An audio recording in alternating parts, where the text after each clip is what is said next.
আমরা 2:46 সময় সংবাদ পেয়েছি টঙ্গী পূর্ব থানার পিছনে সাংবাদিক ক্লাবে আগুন। সঙ্গে সঙ্গে আমরা 3টি গাড়ি নিয়ে ঘটনাস্থলে উপস্থিত হই। মাত্র 3 মিনিটের মধ্যে উপস্থিত হই। এসে দেখি ভিতরে ধোঁয়ার কুণ্ডুল এবং আগুন জ্বলছে, অনেক উপর উঠে গেছে। আমরা 10 মিনিটের মধ্যে আগুন নিয়ন্ত্রণে নিয়ে আসতে সক্ষম। এবং ভিতরে ফার্নিচার ছিল, একটা স্টুডিও মতো ছিল, অনেক ইলেকট্রনিক্স জিনিস ছিল, এগুলো পুড়ে গেছে।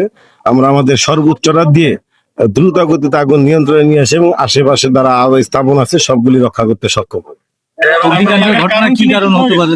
আসলে এই অগ্নিকাণ্ডের ঘটনা এই মুহূর্তে যেহেতু কেউই ছিল না, সম্ভাব্য ধারণা আমার বিদ্যুতের কোনো শর্ট সার্কিট থেকে ভিতর আগুনটা লেগে থাকতে পারে।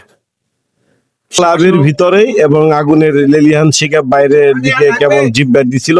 এখন থেকে স্পাইসি ক্রিস্পি পটাটা প্রাণ পটাটা একটি স্বনির্ভর বিস্কুট।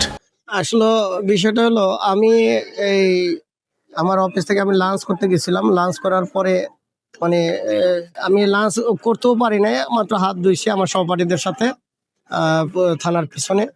তো তখন একজন আমাকে ফোন দিয়া বললো, ভাই আপনার অফিসে আগুন লাগছে।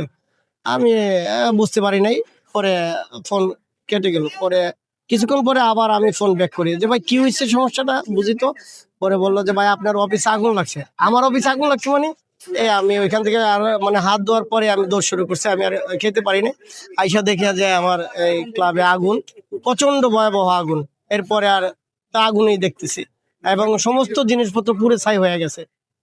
কারণ এখানে সব আমার আমার অনেক দামি দামি জিনিসপত্র ছিল, কম্পিউটার, ক্যামেরা, ল্যাপটপ, আরো অনেক কিছু ছিল, সাউন্ড প্রুফ স্টুডিও, একটা টেলিভিশন সেন্টারে যা থাকে আর কি।